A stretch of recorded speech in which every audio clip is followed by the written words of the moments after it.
Welcome to Rise Against the Unknown, where we have an exciting new episode for you guys where we're going to be covering everything from esoteric beliefs to aliens to conspiracy theories to religion and everything in between. First of all, I'd like to thank CCTV for giving us the opportunity to speak our voice without being filtered. And I also would like to thank Kent with Toe Productions on helping me out with this project. Everybody say hi to Kent. We also have Big Tony here with us as part of the panel. Tony, go ahead and say hi to the cameras. Hi. You guys may recognize these two from Abnormalities, and they'll be helping me on this episode today. So before we get the show started, I just want to spend a couple minutes telling why the show is here. Since I was a child, I've always believed that there was something more out there other than what's being told to us by religions, our schools, our governments, and our media. I think it's time that we start asking questions about what's really going on, what's hidden beneath the earth, what kind of things have been happening here before we know modern society to believe. When I was a child, I was introduced to an author, Zecharia Sitchin. And Zecharia Sitchin put out a series of books talking about ancient astronauts, the Anunnaki, and made me start believing that there is something more out there and that maybe we got to start questioning this stuff. As I got a little bit older, I was introduced to another author. He wrote Chariots of the Gods, and he also basically started the show Ancient Aliens. Throughout watching lots of episodes, again, I've believed that there is so much more out there. And we're going to be covering a lot of these ancient sites today that I think is going to be very interesting for you guys. So stay tuned. Let's get the show started.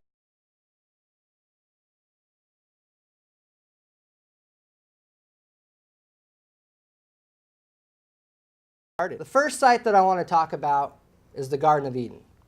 So with the Garden of Eden, guys, basically this is the first encounter in the Bible of a place that here on earth. So this is basically the beginning. It starts on the beginning of time. So what is told to us in the Bible is that the Garden of Eden was between the Tigris and the Euphrates River. So we'll have a visual here for you that kind of shows exactly where they're kind of talking about. Also, they talk about it being between the Fishin River, which is in northeast Turkey and close to Georgia, and the river Gion, which we are not quite sure where that river is today. So we know where the Tigris is, we know where the Euphrates is, we know where the Fishin River is, but we don't know where the Gion River is. So there's kind of a lot of room for interpretations on where the Garden of Eden may be. So some of the most popular places is in Iraq, but who really knows? So what I'm going to do here is I'm going to open it up here for these guys to kind of talk a little bit about where do we think that the Garden of Eden is, or maybe it never even existed. Which is interesting for me because, growing up in a household that was so interested in religion, having a grandfather who was a pastor, who talked about this all the time. I mean, it was, he'd give sermons on the beginning of time and the Garden of Eden, Adam and Eve growing up in the garden and being the first humans. And my question as a kid was always, well, where did they go after that? You ask them specific questions of where was the garden? How did they go from there? How did they expand out into this, world that we know of with all these people? And that was nothing that they could give definite answers on. It was just kind of their belief system because they read it. It had to be true. And so for me, the question was, how does those two people and this garden that they say existed, but where? Where? One of the greatest things, like the beginning of time, one of the greatest things in the Christian Bible that started it all, and they have no clue where it's at. That was always my question. Yep, we have no idea. But also in the Bible too, we talk about when Cain killed Abel, he leaves to go to a city. Yeah. Right? So, that leads me to believe that maybe the Garden of Eden was not the first place, that maybe there was more. Yeah. It's hard to say. I mean, the Garden of Eden could still be there in existence, just under thousands of years of sand. I mean, we don't know. I mean, of all the places that it could possibly be, that would be the most logical. Because, I mean, in most of the pictures depicting the Garden of Eden, there's rivers and there has to be greenery. Obviously, with temperature change and climate change and all that, Iraq and all that could have been green at one point. We could have been a desert. And then the reversal or whatever happened. And now we're the green side, they're the desert side. It's hard to say. Or, I mean, I kind of along the line with you also is, did it really ever exist? Yeah. I mean, that's a big question. I mean, we talk about the Garden of Eden being in the Christian Bible. Again, we were talking earlier about, a lot of the things in the Christian Bible had been taken from other cultures and stuff. I'm a firm believer that maybe the Garden of Eden necessarily wasn't what we think of it being as we read the Bible. I actually believe that maybe the Garden of Eden was actually the first encampment when ancient aliens had came down here, and it was their first base that they'd had. I think we've all seen the movie Avatar, right? Mm-hmm. So in the movie Avatar, they come down, they basically have a base. These huge companies start sending people over here to start mining the material that they have on the planet. But what if, though, that this Garden of Eden was actually their base, and in their base, which Zechariah Sitchin talks a lot about this as well, is that after so many thousands of years of the Anunnaki basically mining their gold, basically there was like an uprising saying, we can't do this. Let's figure out a way to where we can splice our DNA with the hominids that were on Earth at the time to basically enslave them and use them as our slaves to mine the gold. So what if Adam and Eve, though, was their first make of humans? I mean, you guys got anything on that idea?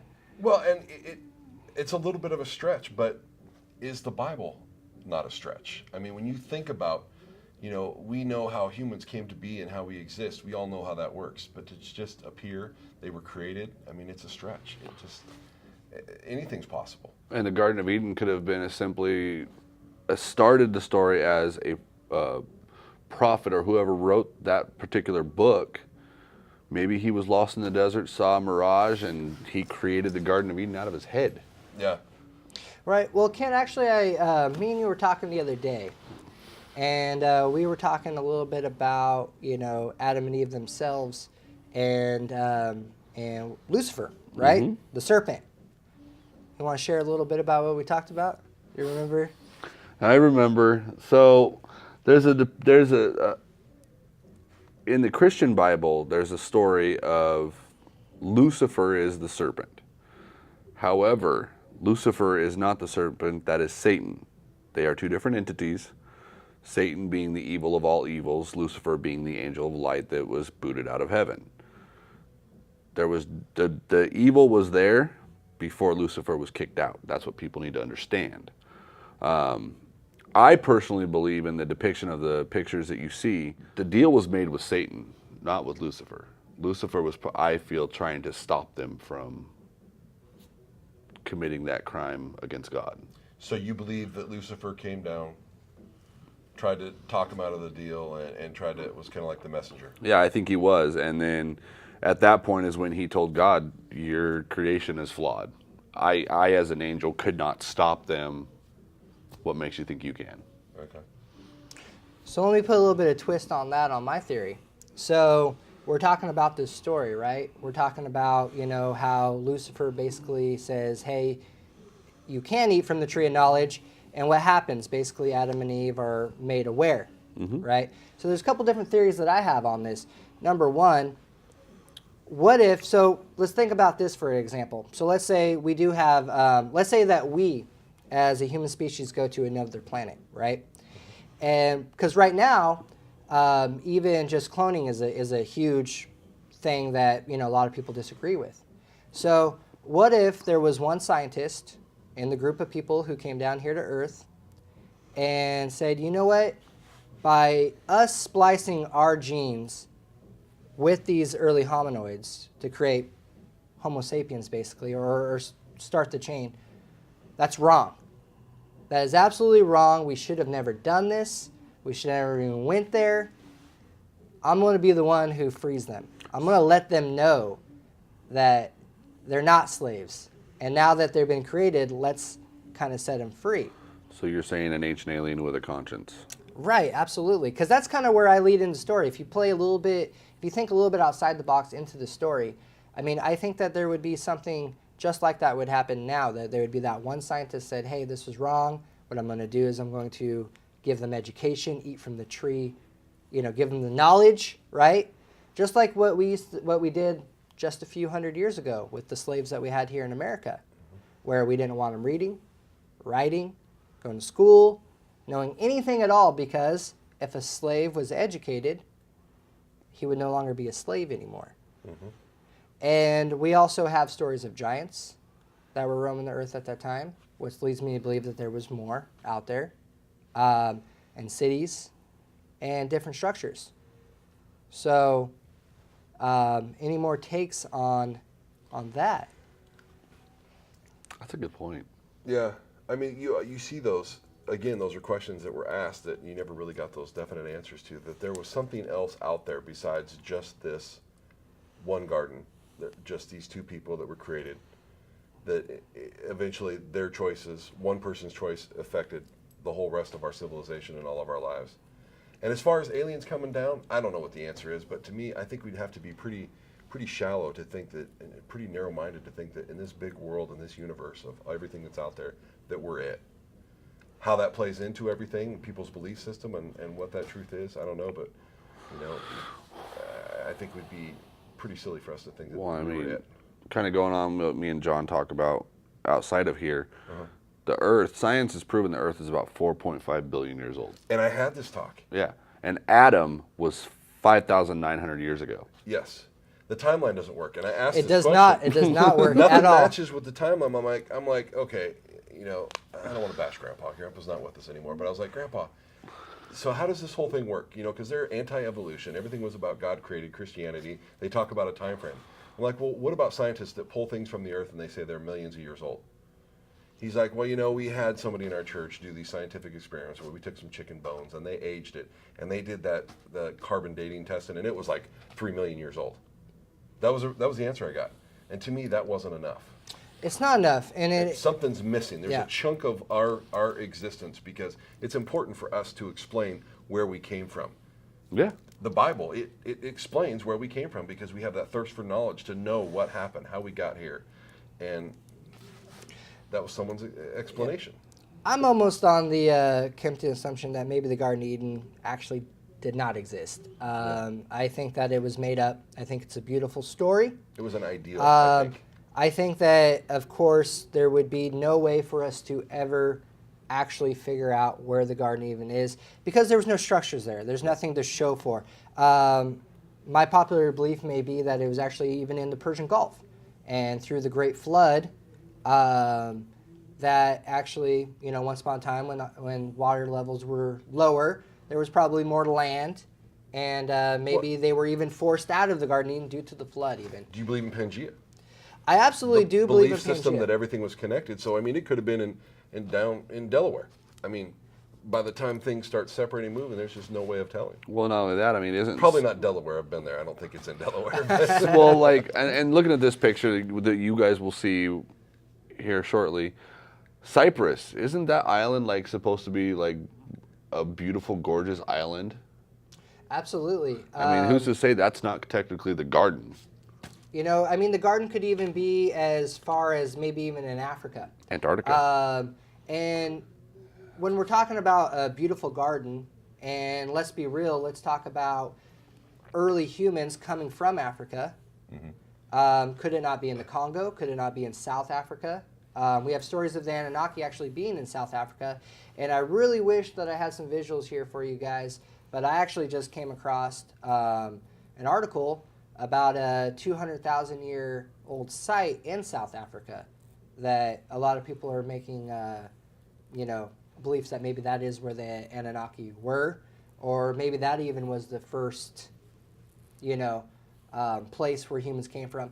But I will bring something else up that I believe that maybe a little bit off topic here, and that is the fact that when the Earth recycles through great catastrophes, you know, there would always be a handful of humans that may survive. And maybe the Garden of Eden would actually be where humans decided that's where they began. They came back. But I do want to move on topics here. Do you guys have any final thoughts for this segment? I think it's a fabricated story. Yeah, I think it's a fantastic story, and it's just that. It's a story. You know, I'm a show me the proof kind of guy. Right, right. So we're going to take a quick break, and we're going to get into the city of Atlantis.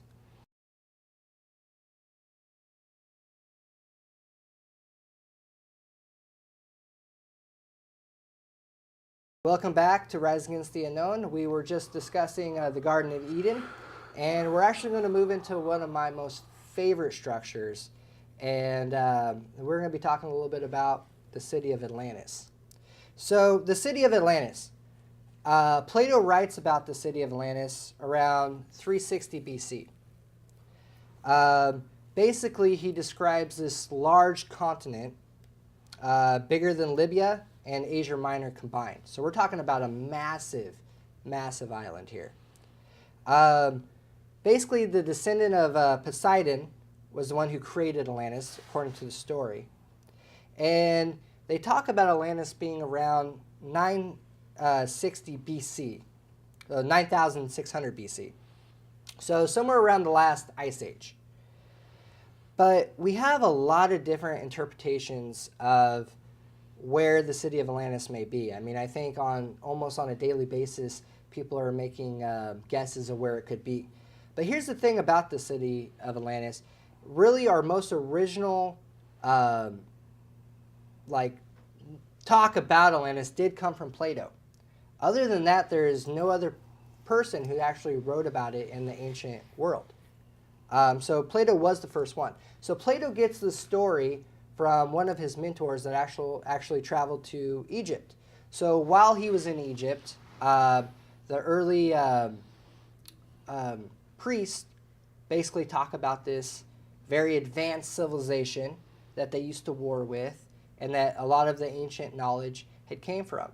So that gentleman goes back to Greece and tells his grandson or son about it, and then that person becomes Plato's mentor. Okay. So really we have kind of almost like a telephone game or a story that Plato writes about it.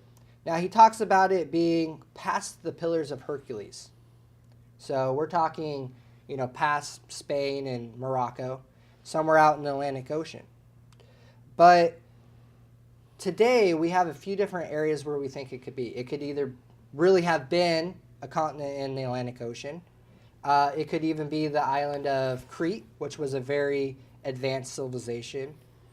Or I was actually listening to an article that somebody makes the assumption that actually, believe it or not, Florida and North America is actually where Atlantis was. Tampa Bay City is actually one of the first cities that this guy talks about, which is a really crazy story, but it makes a lot of sense. They talk about the plains, which if you look at Florida and you do the measurements that Plato talks about, it's the exact measurements of Florida. It also talks about an island off of Tampa Bay that fits the characteristics. But more or less, we hear about pyramids of Atlantis, and we hear about this huge culture, right? I mean, could Atlantis even be maybe even the Mayan civilization? Could it be somewhere else? I honestly believe that when Plato's talking about Atlantis, I think he's talking about North America. I think that the early civilizations here in North America, I think that's what he's talking about there. On this slide that we'll show for you guys, it kind of shows basically the Atlantis Empire stretching even as far as here as Oregon. Down the Columbia River, we're looking at South America, Egypt, parts of Asia, and Europe. So let's open this up for you guys. Tell me a little bit about Atlantis, or what you've heard, or what you think about it. You know, to me, hearing the stories of Atlantis was always this amazing city that existed that was, you know, ahead of its time, technologically, You know, the structures were technologically advanced. The way that they did things, they were smarter. The way that they did things, their critical thinking and the way that they looked at different things was so much more advanced than anybody else in the time. And then all of a sudden, it's like it's in the middle of nowhere and it just drops off.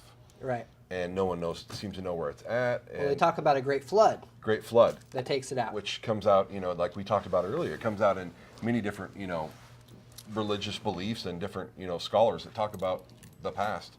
It just disappears. It's gone. So, you know, I don't know a lot about Atlantis except that it was just this technologically advanced society that existed and then disappeared. Just one day it was gone and no one knew what happened to it. What you got, Kent? The wheels are turning. I'm looking at your slide right here that, you know, we'll show to the general public. But the ironic part that I find is it's right off of Europe's coast, not the Bermuda Triangle where a lot of people seem to think. But if you ironically look at it, it's in the same trek of where the Titanic sank, where a lot of ships have sank and just disappeared. I mean, yes, they found the Titanic, but I mean, that's a ship you'd have to find eventually because it's so big. And when it comes to the Atlantis Empire, that's the easiest method for them to travel because you're right on the dividing line right there where the tides are going to push you to the nearest landform. Right. I've never heard of the flood taking out Atlantis. I heard it was a firestorm. But then how would you It rained down fire on them. So it just leveled everything and gone? Just Because to me, it makes more sense that you've got the flood, which is, like we've talked about, has been in so many different stories and so many different belief systems, just came and the water suddenly raised. You know, a simple form of it, think about what's happening at Detroit Lake right now. You have the original city that was built down close to the lake, where all the structure is still there.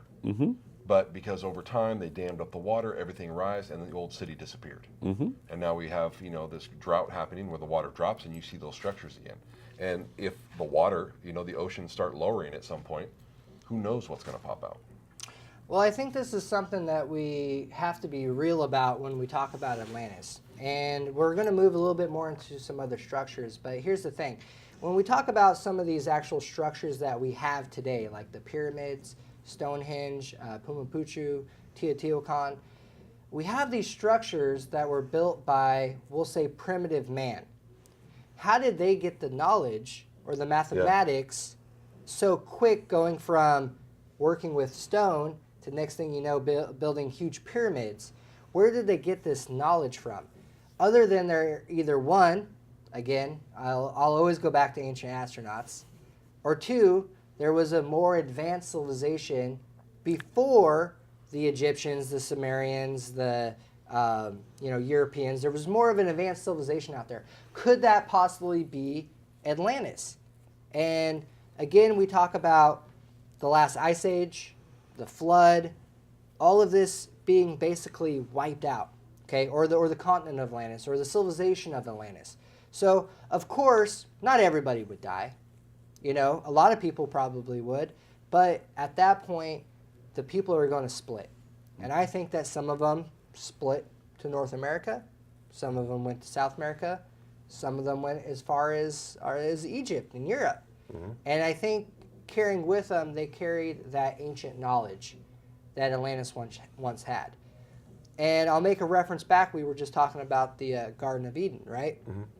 And I didn't want to say this then, but what if the Garden of Eden was actually the city of Atlantis?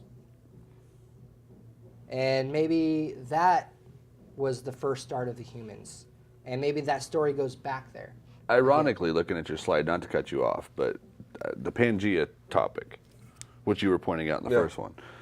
Africa fits right in along the eastern seaboard of the United States.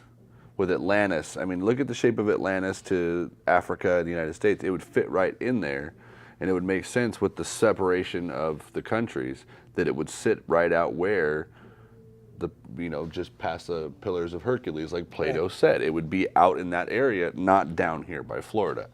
It doesn't fit in the Pangea in the way the world was. It has to be up there. Well, Edgar Cayce, are you guys familiar with him? Okay, so Edgar Cayce is one of the probably all-time best psychics on Earth. Has actually a huge following. I'm sure a lot of people out there know who Edgar Cayce is. He actually predicted that we would find Atlantis basically in the Bermuda Triangle down in the Caribbean. And we did. We found there was a road down there, which a lot of people say, it's natural. A lot of people say, no, it's not natural. But he also talks about this stone. It's called Lumar. And it's basically the Atlantis stone. And there's only one place on Earth where the stone is found, and that is basically, I believe, the Dominican Republic. So, I mean, maybe the Bermuda Triangle, maybe that force that's causing airplanes to crash and all those different things, maybe that could be the sunken continent of Atlantis, and there's some sort of magnetic field there. I think it's a secret military base. A secret military base. That's a whole nother topic. Yeah, we won't talk about that one right now. Well, let's go into some final thoughts on Atlantis, guys. We're not going to find it. If we have found it, they're going to hide it because it's going to throw off everything that people believe. I think there'll be something there. I think there's something that we would want to know there would be hidden. Just like we were talking about in the Garden of Eden. Adam, 5,970 BC. Atlantis, 15,000 BC. It throws the timeline and the stories off. They will never let us know the truth. That's the way it's going to be. Yeah. Any final thoughts for you, Tony? Yeah, just that. I mean, to me, I think I like the idea of something happening to it and people spreading across the world where we see these great civilizations, these great things that are built, things that were so far ahead of the time. That makes sense to me. But again, I'm with Kent. I mean, anything that throws off the way that we've lived our life the last couple thousand years, it's not going to be out there. Right. We're going to be discredited, talked about like we're nuts, and that we don't know what we're talking about. It doesn't jive turkey. No, it doesn't. It I doesn't fit in their agree, timeline. guys. They're just going to throw it away and say, you know what, that doesn't work with our view of the world and how we want things to go. So we're going to throw out as much discrediting stuff as we can, and we're never going to know the truth. Right. Well, we're going to take a quick break, and then we're going to actually talk about probably one of the most popular structures, and that's the Pyramid of Giza. So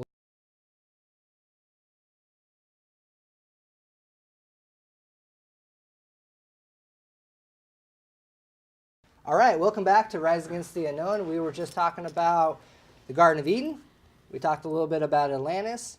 And right now we're actually going to get into, again, one of the most popular sites, and that is the Pyramids of Giza. So I think we could probably make almost a whole episode about the pyramids. I mean, just looking at it, you think, when you look at the timeline of when this was about, thinking about what they tell us about such limited technology, how something like that could even exist. Right. Things like that, we may even have a tough time these days getting something that perfect that's lasted this many thousands of years. We can't even make downtown buildings last more than 20 years without falling down. So they're basically dating the pyramids about 2500 BC. Okay. So about 4,000 years ago. They're basically saying that these humans, again coming out of the Stone Age, basically built these ginormous pyramids. Here's some facts about the pyramids. There's 2.3 million blocks used to build these pyramids. Each block is anywhere from 2 to 20 tons a piece that these people had to move. The pyramid itself, 750 feet long, and it points damn near perfect with north, south, east, and west. Almost perfect. Math. That's geometry. They didn't have the technology then. The ratio of the big pyramid is actually matches the circumference of the Earth, which is really crazy. Here's another thing. They do match up perfectly with Orion's belt. If they were built not 2500 BC, but 10,000 BC. There's lots and lots of books about that. The mortar that they used in the pyramids are still unknown. They have still not been able to break it down and know exactly what the mortar was used to build the pyramids. And the outer casing of the pyramid at one time was so shiny that it could actually be seen by the moon. But the radius actually matches the Earth and the Sun. So there's a lot of mathematics that went into building these pyramids. Pretty complex thought for It's so something complex. so long ago. It's way more complex than that. Well, wasn't the large pyramid of the three is the circumference is 13 acres. That's the base of it. I mean, Right. That's huge. Yeah. And they had camels. Yeah. And donkeys. Camels don't listen. Did they have donkeys? They had donkeys too. Camels and donkeys lifting. How heavy would you say some of the pieces were? 2 to 20 tons. That ain't happening. Piece. No. I mean, we have some tractors that can't even do that you have to have like heavy duty cranes to throw that stuff up there. Well, they say even our cranes today couldn't do it.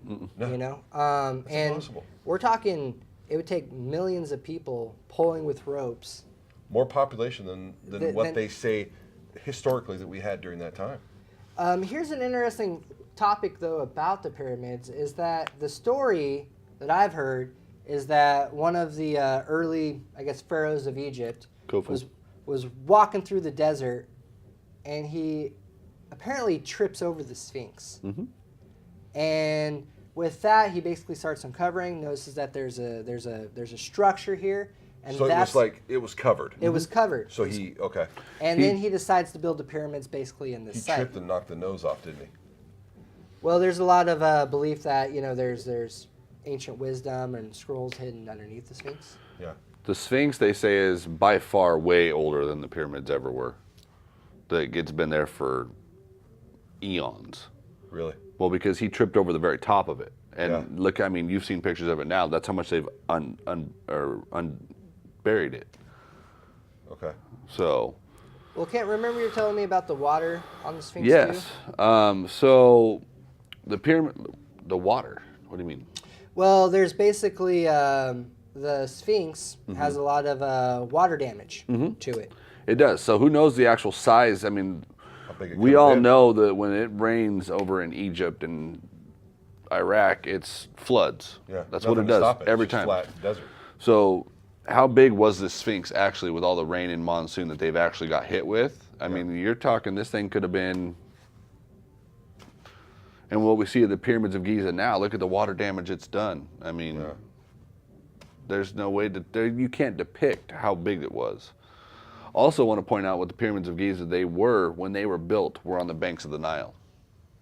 It's Nowadays, moved they're 8 miles away. a bit. Yeah. Well, and if there's something hidden in there, some scrolls or something like that, why haven't we? What was Check that the scientist you said was no longer allowed? Yeah, well, the archaeologist? head Egypt archaeologist, they have like a head. The guy that found Tut. Antiquities. He's basically fired.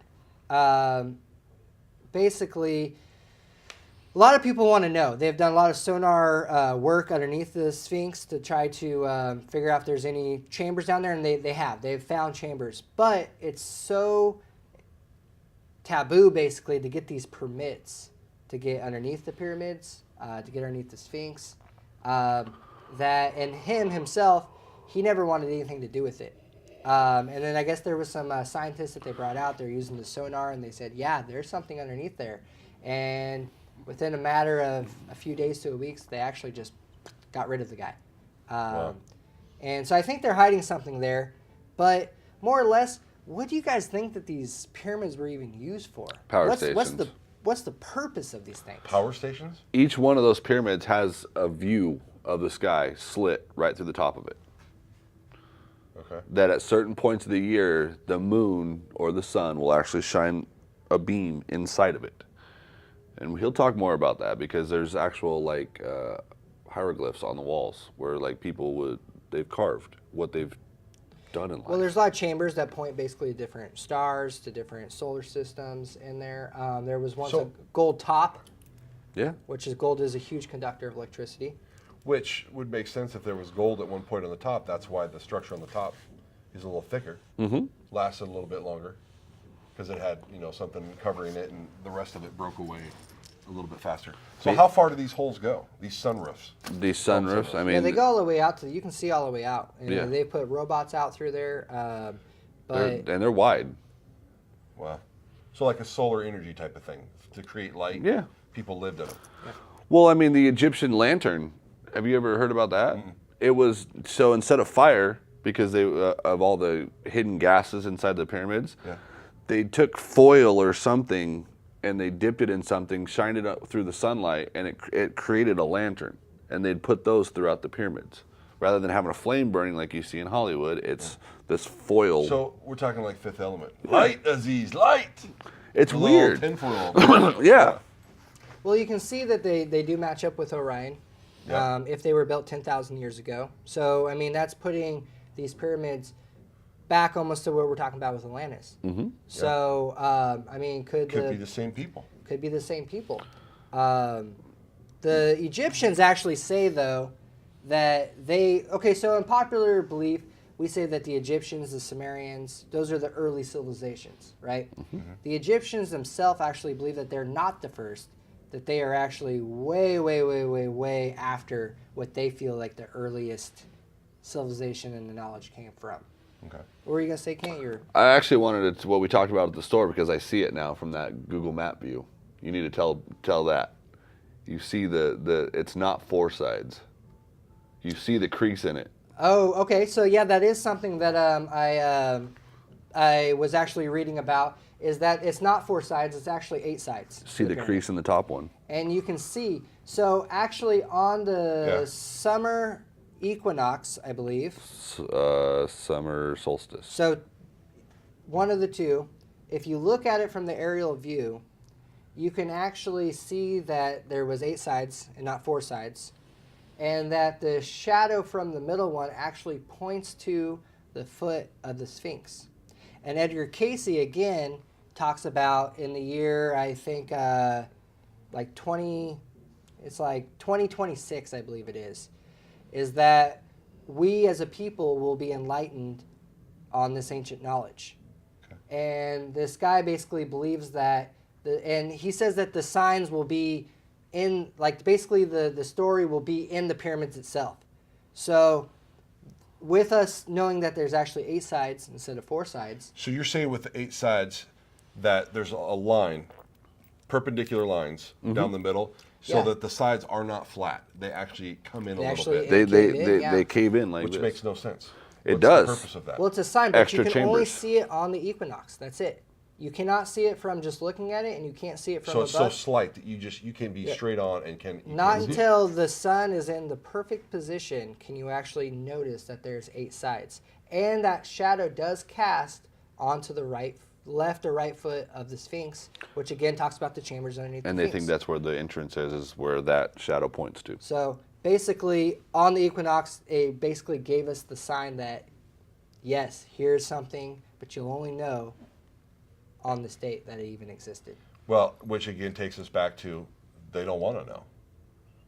They're 'Cause scared. it could challenge the belief system that's been prevalent for so many years. That's fascinating. I think we could probably definitely keep going on the pyramids. You guys have Yeah. any final thoughts on these? We will learn what's in there, whether or not they release it and like to general knowledge, or if somebody just happens to stumble across it, they're going to be made out like they're crazy, but somebody's going to find it. Yeah, and for me, what strikes me is if you look at the time frame and what they tell us about society many, many, many years ago, how somebody could do something like that a modern marvel that with all of our technology and all of our greatness as a society couldn't ever do that again, that perfect, and for Absolutely. what they had. There's no way. Yeah, there's no possible way that these people could have built it. Actually, I'm going to spend just another minute on this because this topic is just so huge, right? We do have hieroglyphics of what looks like a light bulb. That basically, and I'll get a visual for that for you guys. It looks like a light bulb, and it looks like it had some sort of, it was powering it, right? Mm-hmm. So there's actually a couple different theories behind it. Either one, it was a light bulb, and we were using them as power stations. 2, that light bulb is actually not a light bulb, and that those were hot air balloons. So there's actually a popular belief that they built these huge canals and using hot air balloons basically lifted the stones to make the pyramid. Another popular... That's still a stretch, though, because that would have to be a huge hot air balloon. They say, actually, a hot air balloon could lift several tons. Could it? Okay. Yeah, they actually say it could. Another popular belief is that using magnetic force and using some sort of cone structures can actually move stones. So we have this guy, he built this thing called the Coral Castle. It's down in, I believe, Florida.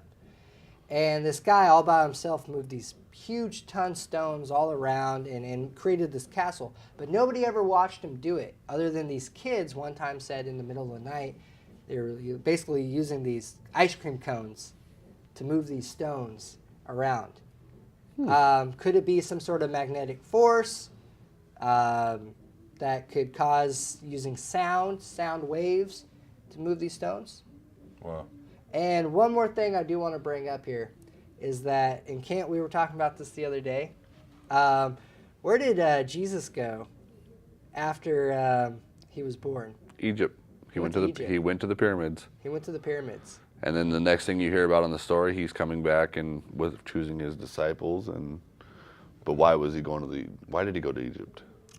So there's a belief that basically He learned the wisdom they would take people and they would bring them into the pyramids and they would put them down right in the center of the pyramid there.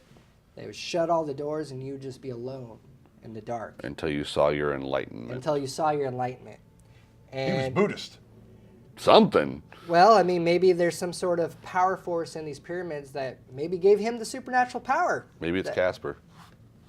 Never know. I don't know. I mean, again, this topic can just go on and on and on. Yeah. For the public, guys, I do have Rise Against the Unknown on Facebook. If you have any theories or any ideas or anything you want to say, feel free to post on the site because I'd love to hear them. One thing I want to know, before we move on to the next topic real quick, the Egyptians knew something because look at their gods. Look at how they depicted their gods. There was Anubis as the dog. Set, Osiris, they weren't human, but they got these depictions from somewhere. That's what I wanted to we need to touch on that maybe another episode, but they saw something or they learned something that they should have maybe not learned. Stargate. Don't talk about that with me. That's a whole other episode. Yeah, we got a lot of stuff on the Stargates, but I mean the movie Stargate even, right? Yeah. Yeah. We talk about, or we see in the movie that basically there was a Stargate. Exactly what you're talking about. And the alien comes down on the pyramid. Makes them and slaves. Those people are slaves. I mean, are we to on mine something the there? mineral that they want. Right. So here's one more. Well, I got lots of facts on Egypt, but here's one more thing to think about. The pyramids of Egypt, if you were to take a map and you were to lay out a map of the world, they are in the perfect center of the world. Mm-hmm. Dead center. Dead center. Wow. How And did they with know these that? guys being able to be seen by space, maybe they were a marker. You can't get that lucky. Maybe they were, like he said, a landing zone. Interesting. Well, guys, we're going to move into our next topic right after the break.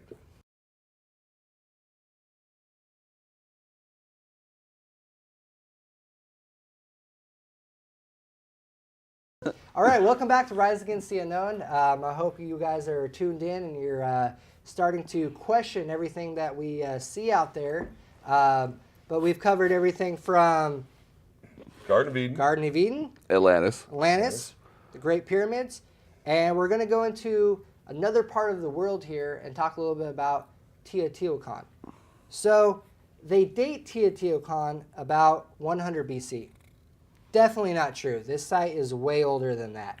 100 BC is maybe when they found it. They actually don't even know who built it, where it came from, what civilization even built it. They don't think the Mayan did it. They definitely don't know that the Aztecs still did it, or the Incas. They have no clue where this site came from. It was the largest building in the New World. Basically, this site resembles a circuit board, a computer board, which is really interesting of why it's laid out like a circuit board. The Pyramid of the Sun, which will show a visual, and the Pyramid of Giza basically are perfect matches on the base to a T, 750 feet. Wow.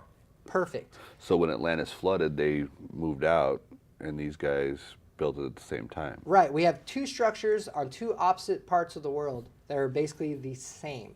Now, the Great Pyramid is taller, but they're the same base. Again, the Pyramid of the Sun and the Moon, also match up with Orion's belt, Wow. which is another interesting thing. Now, wasn't the Aztecs or the Incans were obsessed with the sun and the moon? Well, I mean, I think all of them Yeah. are. All No, of them. there was one like heavy, like I think it was the Aztecs that were, like they were focused strictly on those two, where like the pyramids of Giza were the Orion's belt and all that. I think it was the Aztecs. They were strictly about the sun and the moon. Well, we have the pyramid of the sun, the pyramid of the moon. But the crazy thing about this is that there's this large amounts of mica, which is a substance that's basically only found in Brazil, that's used for energy, that was transported from basically Brazil all the way up here to just north of Mexico City. It was mysteriously abandoned about 700 AD, they say. But the people who abandoned the city were not the makers of the city. And the Avenue of the Dead, that go right down the middle of the site, align perfectly also with our solar system that we have today. So now we have another advanced civilization on the opposite side of the world. We're basically building the same things as the Egyptians, which leads me to believe again that going back to that Atlantis site, that just like Kent said, they split, they brought the technology, or maybe the makers of these sites all got their knowledge from one source, ancient astronaut, maybe God, who knows, right? We don't know. But I mean, the Mayan civilization and the Aztecs, they were so advanced as far as knowing the solar system, knowing these, making these structures. And one interesting thing about it is one of their main gods was actually a white person with a beard that they worship. So, I mean, are we talking about somebody from Europe coming over? And again, maybe Plato is talking about these sites over here in North America that they used to do trading with, that they saw these pyramids, they saw these canals, they saw this really advanced civilization that basically he interpreted it as Atlantis. So, Yeah. open this up for you guys. One of the things that strikes me first is I wasn't familiar with the story. I've seen the pictures before, but if you look at this from above, you're saying that the structures, and I'm assuming that these smaller ones are like houses or maybe dwellings at one point. Well, they actually say that nobody ever lived there. It was actually just built. It was just a site for rituals.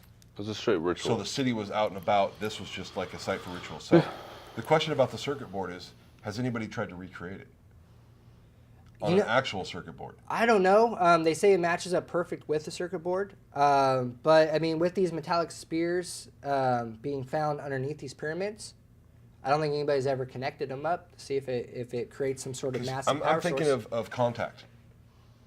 The message came through, you build something and we make contact. That all of these things are being sent here, you know, they're hiding the knowledge, they're hiding the technology. They don't want us to know really what's going on. But you hook up the circuit board, you plug that thing in, and contact happens. My biggest stance is, and I've talked to John about it, I think I've even talked to you about, is how far would we be in technology had the church and science not held us back? Oh, buddy, that's a whole Clouded and show yeah. right there. I mean, being held back. But I mean, look at what they've built. You match it up to a circuit board that we've only had since what, the 80s? Yeah. This is thousands of years ago. Yeah. I mean, obviously somebody got involved to stop this from happening. Well, technology breeds freedom and free thinking, and you know, not having people in charge. Well, you know, That doesn't around bode well in this world. the 1500s, you know, we have the Spanish coming over, you know, with the Catholic priest, basically conquer, you know, the Maya or the Aztecs, the Maya, and basically destroy everything that they had done. For thousands of years, they came through and just wiped it all out. Look at the Begin type that of- church again. There was like some next level stuff going on. Look at that the just type made of no weapons sense. the Mayans had. Yeah. I mean, they had weapons that the Egyptians had, but for a civilization such as the Mayans that we knew nothing about, they had guns, Yeah. they had bows, they had, you know, all that. But where they, again, like he keeps saying, where did they get the ideas to do it? Yeah. They don't. I think that's the most important question about this specific episode is we're talking about these sites And there's tons and tons of more sites that we could ramble off. There has to be a to be continued here on these definitely. sites. But again, where are they getting this knowledge? Where are they getting this advancement from? I mean, is it aliens? Is it an ancient civilization? Or is it just luck of the draw that they just happen to kind of come across? Science and religion came to a head. Science lost. They had to build, I mean, to build a pyramid like that or the Great Pyramid of Giza, you have to have a blueprint to it. Right. You have to have that drawing. Otherwise, you're not going to get the perfection that they had. I mean, is it not a coincidence that this pyramid and the Pyramid of Giza are the same base? And how far apart are they? Like miles? Thousands? Thousands of miles. I mean, we're talking Mexico to You Egypt. say that the Giza pyramids are the exact center. Mm-hmm. Where does this line up on as the map? As far as if you were to draw a straight line across, is it in the same line? That'd be interesting to know. You know, we were doing some drawing around, Kent. I mean, I'm not sure if it makes an exact What we did line. find out is all the major depictions out there where, you know, Stonehenge, these, Giza. That was my next question is, They do actually- all of these things connect in Yes, some way? and they actually make Orion. Yeah. If you take with pyramids found... his bow or whatever. Yeah. If you take pyramids found in the United States, which there are, Yeah. you take the pyramids found in, you know, Chichen Itza or Mexico City. You take the pyramids found in China and Indonesia. And again, then you have basically, if you use the pyramids of Giza as the Orion's belt, it does actually make Orion, the whole constellation of Orion. Well, Orion's got so many different connotations. Even the Christian, religion is the belief of the entrance to heaven through Orion's belt, and things like that.